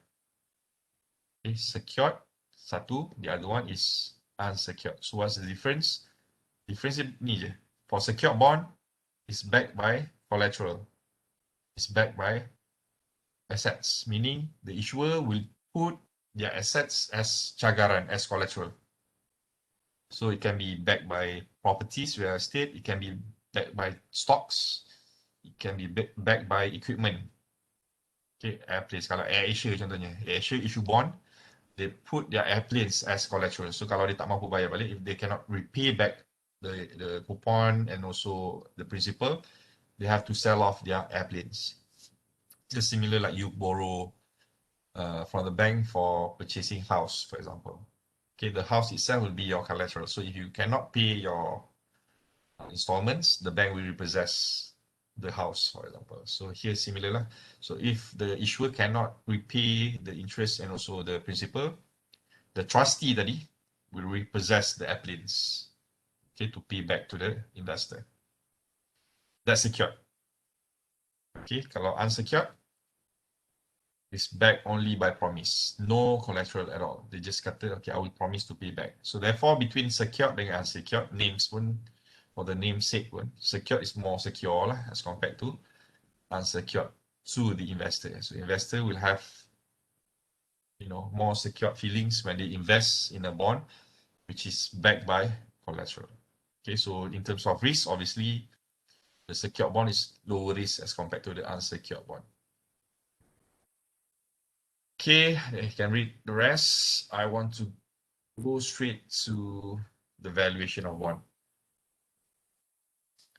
Okay, so this is our first valuation. First valuation, which is the value of bond, or in short, we call them VB, value of bond. Okay, so the value of bond is also known as the intrinsic value of the bond or the real value of the bond. So the formula is VB equals to coupon. C refers to coupon payment. So coupon payment is based on the rates multiplied with the par value. How much is the par value? Always 1,000 ringgit. And if you notice, I ada divide by M ni. If you recall the time value of money earlier, what is M? M is the compounding in a year. Okay, so for this bond valuation, we're going to follow the time value of money punya concept, whereby we have to make adjustments if it's any other than annually. So meaning semi-annually ke, quarterly, monthly, whatever, we have to make adjustments. We have to divide C and K. Now we have C. Kalau tadi, for time value of money, we just have K and N. K we divide, N we multiply. But for now, the coupon itself, we need to multiply as well, if any. Right? So the two tables that we're going to use is PVIFA and also PVIF. Okay, PVIFA dengan PVIF only. No future values. Okay. With K and N together, similar just like what we have. Kalau you tengok formula ni, you just focus on this. This is actually to find the present value annuity. This is PVA. This is the amount. Okay, this is PVIFA, KN. This one pula, this is kalau ni PVIF. Ni PVA, PVA. This is to find the PV, present value. So PV equals to, this is the amount, the principal, times PVIF, KN. Okay, so the concept of present value ataupun present value annuity and present value will be used here. And remember why we use PVA here, annuity, because the C, the coupon, this is a fixed income security. So the amount will be fixed every year. Okay, so therefore it suits the definition of annuity here. So that's why we can use the annuity PVA here. Okay, and once we have this valuation, the intrinsic value of bonds, okay, we can analyze. Okay, we can analyze whether the value of bond, is it under or overvalued. Okay, so to compare the value of bond, we need to compare versus the market price, okay, against the market price. Okay, we compare against the market price. So if the market price is higher than the intrinsic value, okay, market price is higher, this is what we call as overvalued. Overvalued. Market price is higher than the intrinsic value. So in other words, the market price is expensive than the real value. Remember, IV, intrinsic value, is the real value. Okay, so if the market currently selling for more price at a higher price, so therefore we call them as overvalued. So if it's overvalued, our rule is not to buy the stocks. Okay, so as an investor, if you are considering to purchase the bond, in this case, so your decision would be do not buy the overvalued stocks ataupun the overvalued bond, in this case bond, because it is more expensive than the real price. But if you are in the selling position, Okay, ni tadi kalau you are considering to purchase, okay, it's overvalued, you do not buy. But if you are already have the bond, you have the bond already, and you are considering to sell, okay, so overvalued will be a good time for you to sell. So I repeat, so if it's overvalued, do not buy. But if you are planning to sell, you should sell the bond. Okay, sell it if it's overvalued. But if its market price is lower than the real value, this is what we call as undervalued. Okay, undervalued. So therefore, your decision will be to buy the undervalued bond. Okay, we buy them because it's cheaper than the real price. But if you are in the selling position, hold it or do not sell. Okay, if you are in the selling position. So ni tadi kalau you are buying, if you are buying position, you buy ataupun do not buy. But if you are selling, do not sell when it's undervalued, but sell when it's overvalued because we can sell at a higher price here. Okay, but here we don't sell yet lah because it's cheaper now. Okay, don't sell it yet because when you want to sell, you sell based on market price, based on market price. So therefore, don't sell when it's cheap. Okay, sell it when it's expensive. Okay, so that's the valuation analysis. Example. Question number 1 here. Determine the value of a 20-year bond, with a 9.5 coupon. Okay, so this is the coupon rate, 9.5%. So this is the N, 20 years. This is the K, 12%. Okay, so to find the VB, the valuation of bond just now, the formula is coupon. Coupon is 9.5% times 1,000 is 95 ringgit. So how I get this 95 ringgit? 9.5% multiply with the par value. Okay, 9.5% times 1,000 ringgit, get 95 ringgit. So it's part of this formula, coupon rate 9.5% times with the par value 1,000. Then so you get the C, the coupon payment. So the coupon payment 95 ringgit. Remember, the first part is PVA. Sorry, yeah, PVA, present value annuity. So we're gonna use PVIFA. K is 12%, N is 20 years. And we add with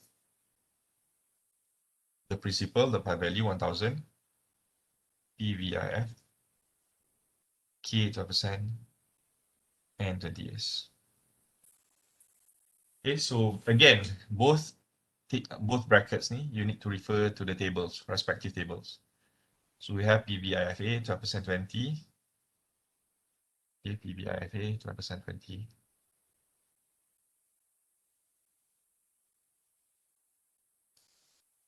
%, 20 years, be 7.4694. Okay, so you take 95 ringgit tadi 95 ringgit times with 7.4694. Okay.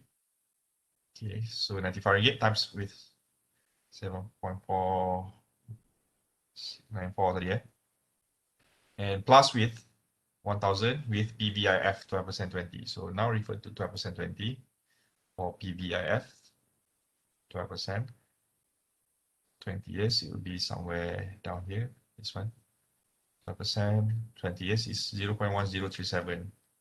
Okay, 0.1037 times 1,000 is 103.7 lah. 0.137. 0.1037. So I get balik so 95 times 7.4694 plus 103.7.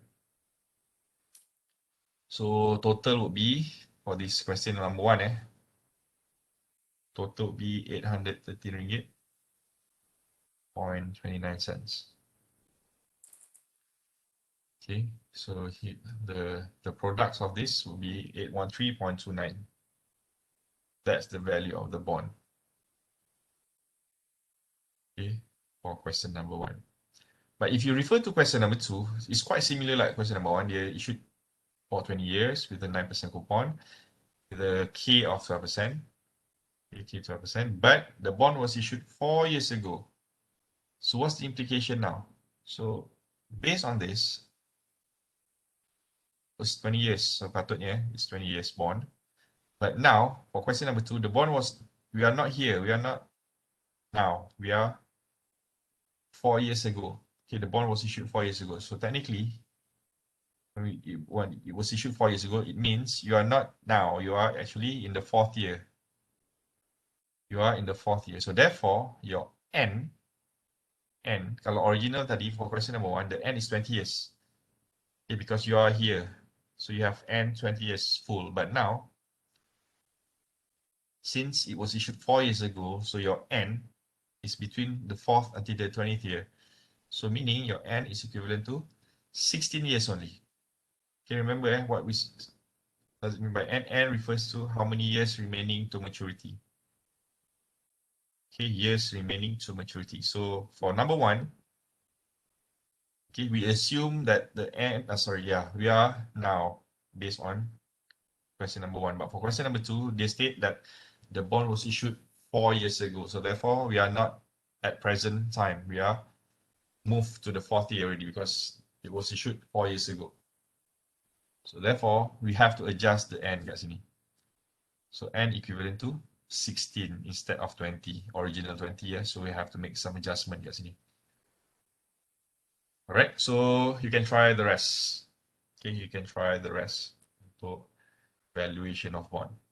Okay, valuation of bond. So the second valuation is the current yield. I also wrote this earlier. Okay, the current yield formula, which is based on annual interest income, which is C, divided by the market price of the bond. Okay. The difference between this current yield of C and this one, okay, this C, we have to make adjustment if we have anything other than annually. For example, we have semi-annually or quarterly, we have to divide by 2 or 4 respectively. Okay, but for current yield, we don't have to divide with anything because the question asks for annual. So even if the question provides us with a coupon that paid semi-annually, we still need to know the annual income because kalau annual semi-annually, they're split 2 times. So kalau annually, it will combine as a whole payment. Okay, so therefore, C here, we don't have to divide with anything. We just take C. So to find C, again, it's coupon rate multiplied with 1,000 ringgit. And then we divide with the current market price. So for example, like this one, it is a 5% bond. So this is the coupon rate, 5%, 10 years, the N, with 2 years to maturity. So the N equivalent to 2. So don't get confused. Even though it's a 10 years bond, okay, but only 2 years left to maturity. So therefore, N equivalent to 2. Okay, so the bond is currently priced at the market for 800 ringgit. So this is the market price, 800 ringgit. So determine the bond's nominal yield and also the current yield. Okay, so earlier I just mentioned about current yield. So this part. But what is nominal yield? So nominal yield is actually this one. Okay, the coupon rate is our nominal yield. So therefore, to find nominal yield, the yield is actually 5%. You don't have to calculate. Okay, nominal yield equivalent to coupon rates, which is 5%. So this is actual returns for us. Nominally, it will be 5%. But based on current situation, whereby the market price is dropped to 800 ringgit, therefore the current yield would be 50 ringgit. Okay, currently 5% times 1,000 is 50 ringgit. And the current price is 800 ringgit. So 50 divided by 800, you're gonna have 6.25%. Okay, 6.25%. Okay, so this is our current yield. Nominal, like I said, its return is 5%, but based on the current price, current situation, so our current yield will be 6.25. So what we can conclude here, if the market price drop below the par value, our return will be higher. But if it goes above 1,000 ringgit, our current yield will be lesser than the nominal yield, than the current than the coupon rate of 5%. So imagine kalau dia 1,002, for example, you're going to get the current yield less than 5%. Okay, so that's current yield, the second valuation.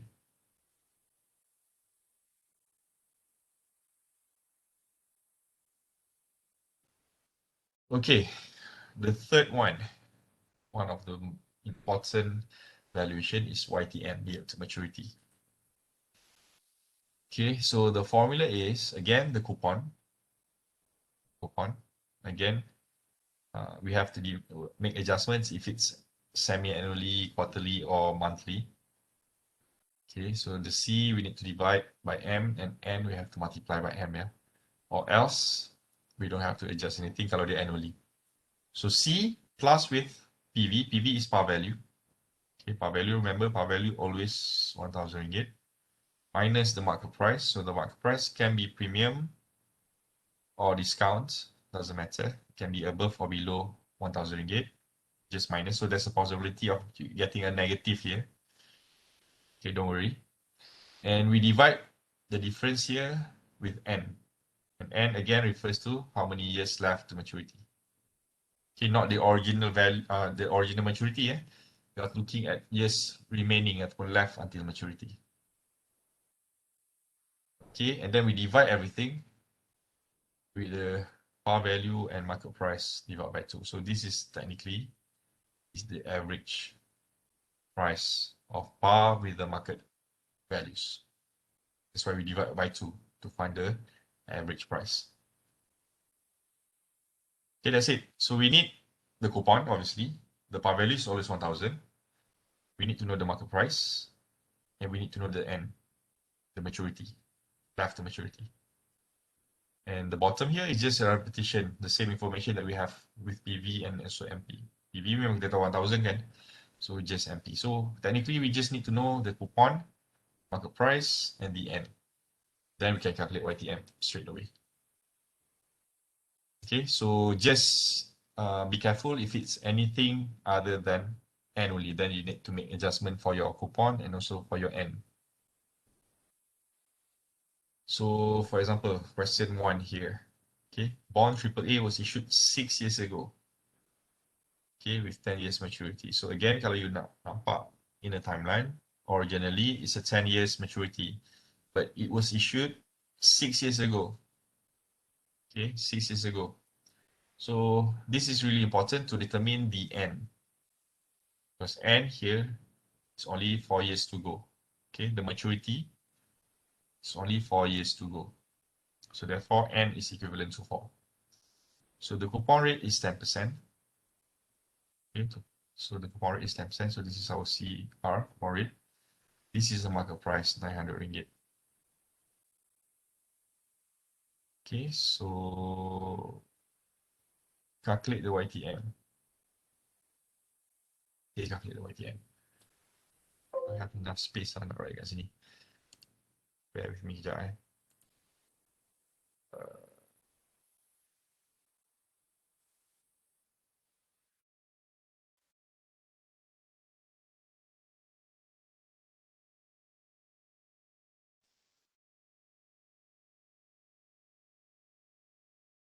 Okay, so to calculate the YTM just now, YTM. I recap balik the formula. So it's C plus, sorry, M pula lah. It's par value minus market price divided by N. And we divide everything by par value plus market price divided by 2. Okay, so this is a formula. Okay, I ignore the M part because I assume technically it's annual for the first question. So AAA tadi it's a 5%. It's a 5% with bukan ni. Sorry. This one. It's a 10% coupon with 4 years to go. So the coupon is 10%. So 10% times 1,000 is 100 ringgit. Okay. Plus The par value is always 1,000 and the market price 900 tadi. 900 ringgit. We divide with maturity dia another 4 years to go. We divide everything 1,000 plus 900 divided by 2.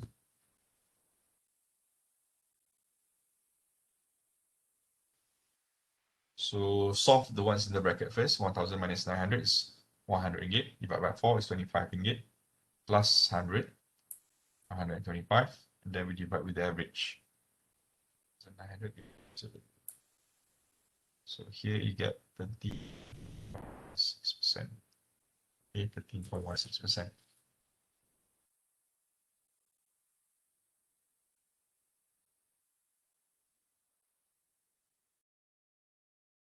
Okay, so for question number 1, it's 13.16%. The yield to maturity.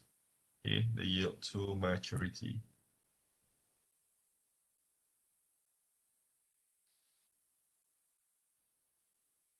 Okay, so the rest nanti you can try on your own lah. So that's how we calculate the yield to maturity. So the last one, bond valuation, for the last one. Call them as a yield to call. Remember, one of the features of bond is the call features, whereby the issuer can redeem ataupun you can repay the bond earlier before maturity. So I give you a simple example. Okay, imagine we have 10 years bond.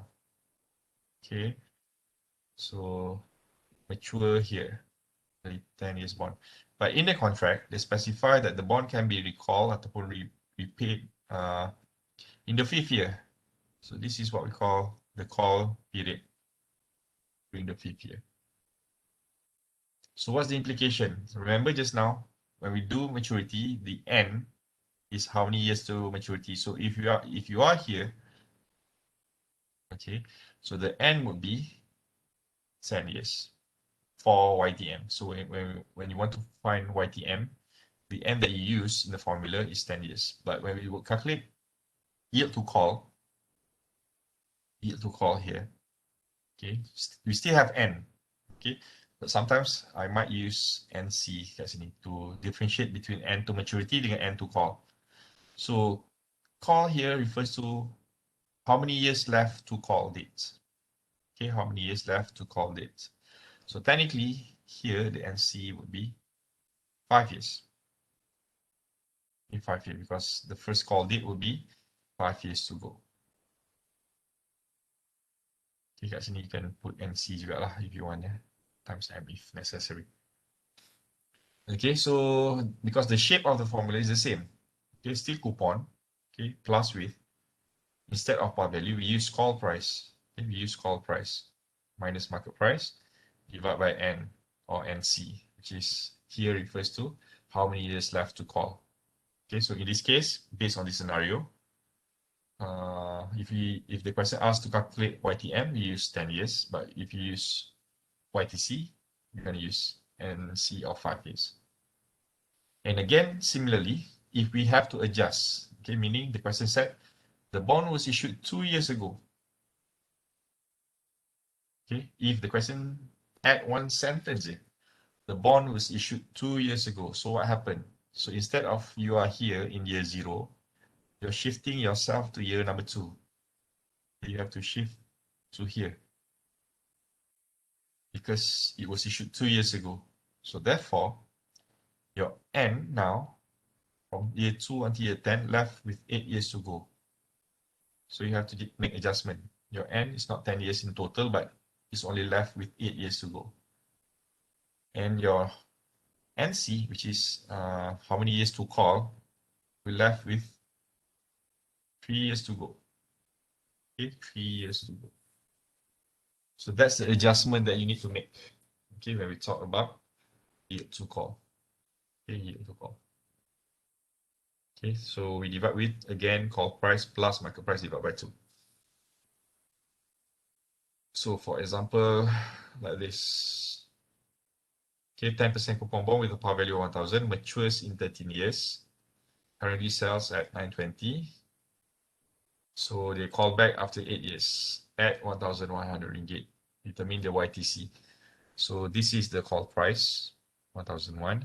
So current sell, this is the market price. Okay, so the coupon rate is 10%. N is 13 years and C is 8 years. Okay, so the question asks us to find the YTC, yield to call. So therefore, it will be coupon, which is 10% times 1,000 is 100 ringgit. Plus with the call price is 1,100.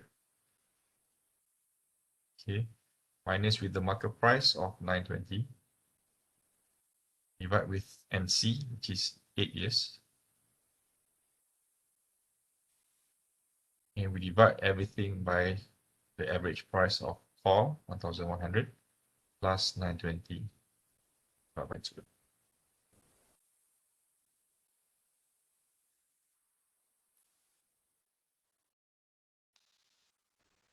So 1,001 minus 920 divided by 8 plus 100.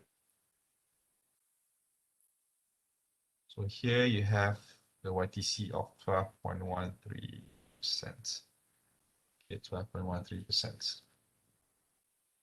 So that's the YTC for this bond. Okay, to call there is 12.13%. So what does it mean? If this person invests this bond now, and suddenly the bond called back during the 8th year, this person can receive a return of 12.13% together with the call price of 1,001. So this is the total returns. Okay, sekali bukan the return 10% coupon kan, but because of this nature, the yield to call until the call date would be 12.13%. Okay, 12.13%. Similarly macam YTM tadi lah.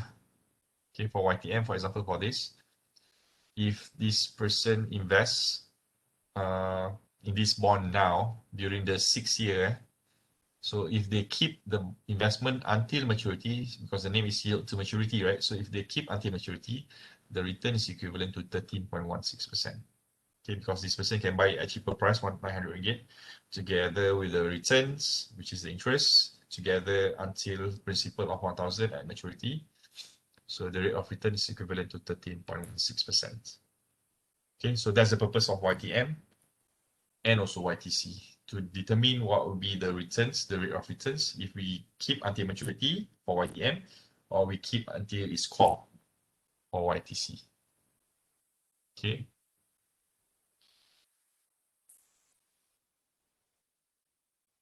Okay, again, you can try this on your own. But with that, actually, we end for topic number 6. Okay, the bond valuation. So remember, the bond valuation is actually a measurement or valuation analysis for investor when they want to know what will be the returns based on VB, valuation of the bond today, compare with the market price for determination of under or overvalued. Number 2, the current yield, the CY. The third one is YTM, yield to maturity. The fourth one would be the YTC, yield to call. Right? So I will again, okay, I cakap ataupun I will need to remind you. First is your test, midterm test. Will be held this Saturday, 8th of May. And the date ni bukan I pilih, this is based on the coordinator's date. And it will be done for all the groups. I can't remember how many groups. I just have group C. You guys are group C, right? We have more than, I don't know, maybe up to 5-6 groups altogether. Okay, because we have other lecturers as well. So we're gonna have a centralized, not centralized per se, we have a same time kind of exams for all. Okay, that's number 1. And I will post quiz, another quiz now, another quiz for this topic number 6 in my guru. So we're gonna have more quizzes. All right. So for those yang yet to submit quiz 1 and quiz 2 last time, okay, I know I said wait for the next ones, but I've opened one folder for those who yet to submit. Quiz 1 and quiz 2. Tapi I can consider it as a late submission. Okay. But wait for more quizzes. So I'm going to put for sure this topic as one of the quiz. Kalau I rajin, I put another quiz as well for time value of money. Okay, so check out your My Guru regularly for the quizzes. Okay, for next round, I will not open up for late submission pun. So I will consider you tak submit je for the next ones. Yeah. So check your My Guru regularly. I will post questions for quiz for bond valuations, or if possible, I put the time value of money as well for quiz 3 and 4. Okay, I will give you ample time, not for today, for deadline. I will give you up until maybe Thursday or Friday for the submission. So you have very much ample time to do it. Okay, so please do within the time frame. All right, so as usual, I will share with you the video. Once it's ready, I upload it on YouTube, and you can check out dalam playlist or from the link in My Guru. And next week will be our midterm break, so there will be no class next week. Okay, yeah, for your midterm and also for Raya break as well. So there'll be no class next week on the 10th though. So we're gonna see each other again on the 17th. Okay, on the 17th of May. Okay, so I think that's about it for today. Any questions, just let me know. All right, thank you very much. Inshallah, see you on the 17th, which is actually after the Raya. So for those who celebrate, happy Eid celebration in advance. So inshallah, see you guys after the Raya. All right, thank you.